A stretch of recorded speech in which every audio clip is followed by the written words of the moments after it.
ഇന്ന് കോൺവാൾ ട്രിപ്പിൻ്റെ രണ്ടാമത്തെ ദിവസം. അപ്പം നമ്മളങ്ങനെ സംഭവങ്ങളൊക്കെ എടുത്ത് നേരെ ആദ്യത്തെ ലൊക്കേഷനിലേക്ക് പോവാം കേട്ടോ. നമ്മൾ ആക്ച്വലി ഉദ്ദേശിച്ചത് മദേഴ്സ് ബേയിൽ പോകാൻ വേണ്ടിയിട്ടായിരുന്നു കേട്ടോ. നമ്മൾ എത്ര ട്രൈ ചെയ്തിട്ടും അവിടെ എത്താൻ പറ്റുന്നില്ല. അതുകൊണ്ട് നമ്മൾ തൽക്കാലം ബൂബീസ് ബേ വെച്ച് ഇന്ന് അഡ്ജസ്റ്റ് ചെയ്യാമെന്ന് വിചാരിച്ചു കേട്ടോ. പിന്നെ എപ്പോഴത്തെ പോലെയും വളരെ മോശമായ കാലാവസ്ഥ, അതെപ്പോഴും അങ്ങനെ ഉള്ളതാണ്. വലിയ തിരക്കേടില്ലാത്തൊരു ലൊക്കേഷനായിരുന്നു കേട്ടോ നമ്മുടെ അടുത്തത്, ഹാർലിൻസ് ബേ ബീച്ച്. അവിടെ അത്യാവശ്യം ആൾക്കാരൊക്കെ സർഫ് ചെയ്യുന്നൊക്കെ ഉണ്ടായിരുന്നു. പിന്നെ ക്ലൈമറ്റ് ഒരു ഇച്ചിരി ബെറ്റർ, എന്തായാലും മഴ പെയ്തില്ല. ഇത് പറഞ്ഞു തീരേണ്ട താമസം നല്ല മഴ ആയതുകൊണ്ട് എന്തെങ്കിലും ഇൻഡോർ ആക്ടിവിറ്റി നോക്കാമെന്ന് വെച്ചാൽ നമ്മൾ ബ്ലൂ റീഫ് എന്ന് പറഞ്ഞ അക്വേറിയത്തിൽ കയറി കേട്ടോ.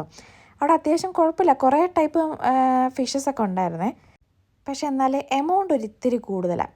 അപ്പോൾ ആ എൻട്രി ഫീസിനുള്ളത് അവിടെ ഉണ്ടെന്ന് എനിക്ക് തോന്നണില്ല.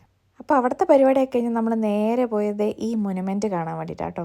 നല്ല മഴയായിട്ട് ഞങ്ങൾ ഒത്തിരി നേരം അവിടെ നിന്നില്ല കേട്ടോ. അത് കഴിഞ്ഞ് നമ്മൾ നേരെ നമ്മുടെ പുതിയ സ്റ്റേയിലേക്ക് പോയി. അപ്പോൾ ഇന്ന് നമ്മൾ അവിടെ ആയിട്ടാണ് നിൽക്കുന്നത്. അപ്പോൾ അടുത്ത ദിവസം അടുത്ത വീഡിയോ ആയിട്ട് കാണാം കേട്ടോ. ബൈ.